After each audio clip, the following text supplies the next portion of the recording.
నమస్కారం. ఆంధ్రప్రభ భక్తి ప్రేక్షకులకు స్వాగతం. నేను లక్ష్మి.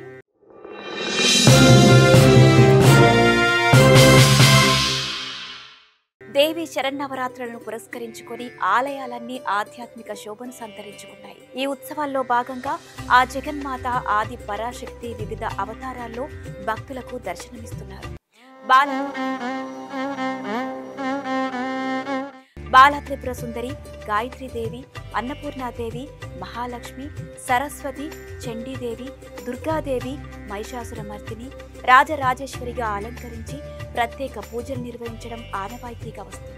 ఈ శరన్నవరాత్రుల్లో దుర్గాష్టమి, మహానవమి తిథులకు అధిక ప్రాధాన్యత ఉంది.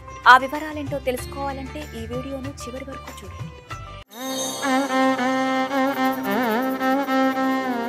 దుష్టులను శిక్షించడానికి ఆదిపరాశక్తి అనేక అవతారాల్లో ఒక రూపమే దుర్గాదేవి. దుర్గాదేవి అంటే సర్వ దుఃఖాలను పోగొట్టే తల్లి. దుర్గాసురుడు అనే రాక్షసుని సంహరించడంతో దుర్గాదేవి అనే పేరు ప్రాచుర్యంలోకి వచ్చింది. ఆ తల్లి కృప ఆశీస్సులు ఉంటే సాధ్యం కానిదంటూ ఏదీ లేదు, ఉండదు కూడా. భక్తులను అమ్మ ఎల్లప్పుడూ రక్షణ కవచంగా కాపాడుతారు. అనుకున్న పని విజయవంతంగా కావాలన్నా, ఎలాంటి కష్టాన్నైనా ఎదుర్కోవాలంటే ఆ దుర్గాదేవిని స్మరించాలి.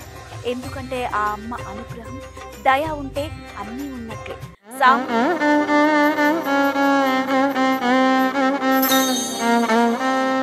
సామాన్యులే కాదు, అవతార పురుషులు సైతం ఆ దుర్గమ్మను ఆరాధిస్తున్నారు. రావణాసురుడితో యుద్ధానికి వెళ్లే ముందు శ్రీరామచంద్రుడే దుర్గామాతను ఆరాధించారట. అలాగే నరకాసుర సంహారానికి ముందు శ్రీకృష్ణుడు కూడా ఆ జగన్మాతను ఆరాధించారు.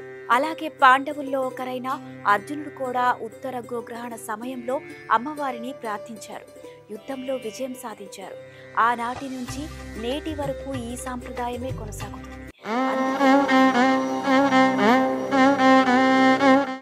అందుకే వృత్తి, ఉద్యోగాలు, వ్యాపారాల్లో ఎలాంటి సమస్యలు ఎదురవకుండా విజయం సాధించాలని కోరుకుంటూ భక్తులు దుర్గాష్టమి రోజున అమ్మవారికి ప్రత్యేకంగా పూజలు నిర్వహిస్తారు. ఇక సమస్త జగాలను కాపాడే జగన్మాతను ఈ నవరాత్రుల్లో మహాలక్ష్మి, సరస్వతి, మహాకాళిగా ఆరాధిస్తారు. ఎందుకంటే సృష్టి, స్థితి, లయలకు ఈ 3 శక్తులే కారణం.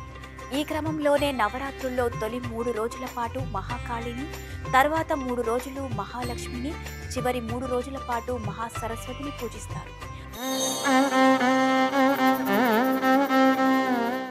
9 రోజుల పాటు పూజ చేసే అవకాశం లేనివారు, చేయలేనివారు మహాసరస్వతి జన్మ నక్షత్రమైన మూలా నక్షత్రంతో మొదలయ్యే చివరి 3 రోజుల పాటు త్రికరణ శుద్ధిగా ఆరాధిస్తే ఫలితం దక్కుతుందని పండితులు చెబుతున్నారు.